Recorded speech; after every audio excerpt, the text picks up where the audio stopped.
Hello. In this short film, I'm going to give you 5 top tips on how to become a more confident storyteller. The first one, and perhaps the most important of all, is enjoy it. If you're not enjoying telling the story, the chances are you won't be doing a very good job because you won't be completely engaged in it.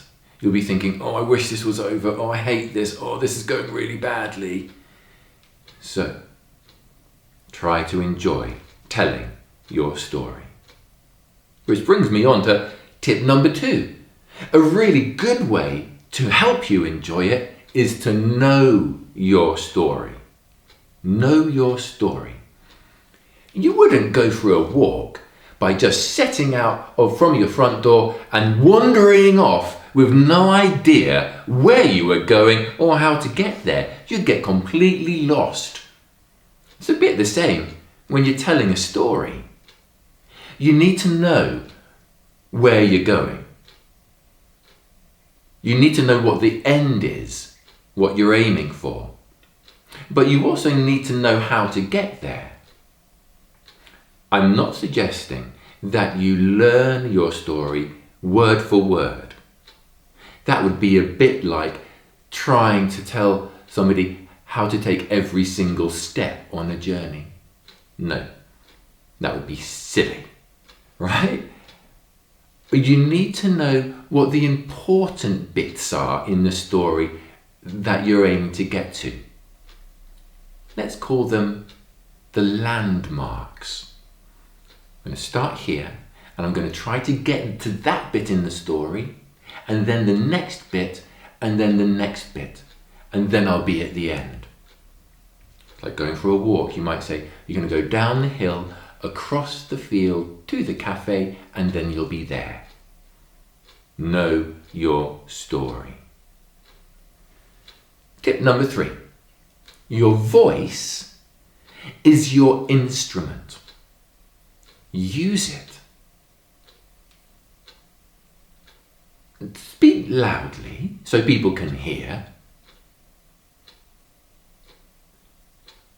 Speak at different speeds. You might want to speed up if there's a really exciting bit coming up. You might want to slow down if something scary or dramatic is about to happen. You might also, if you're doing voices, people speaking in the story, to do different voices. I'm not talking about doing sort of funny accents or crazy voices. You can do that if you want to, but you might just want to change your voice a little bit. Perhaps make it a little bit deeper for somebody or a little bit higher. You don't have to do a crazy voice, but just change it a little bit so that it isn't the same as your normal talking voice, your narrating voice. Now, the voice is important, but here's top tip number 4. You don't just use your voice to tell a story. You use your face. You might use your hands. Some people might use their whole body to tell a story. One thing I sometimes do with the children I teach is that I'll get them to tell a story and I'll say, right, you're not allowed to move anything apart from your mouth until I stick a post-it note on that part of your body. So they'll start off like this. There was once a little girl called Red Riding Hood, and her mother gave her a basket. And then I'll stick a post-it note on their head. So now they can tell the story like this. Off she went, using their eyebrows, using their whole face. And off she went into the deep, dark forest. And then I'll put a post-it note on one hand. She was carrying a basket. And as she went along the path, she was thinking, what a beautiful day. And then a post-it note on the other hand. Into the woods she went, further and further, And then I'll put post-it notes on their feet, and then they can really go for it. And then the wolf came and all of that. So it's not just your voice that tells the story.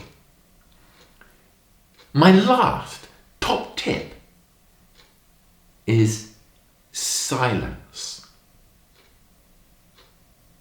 Right? Silence is really important when you are telling a story.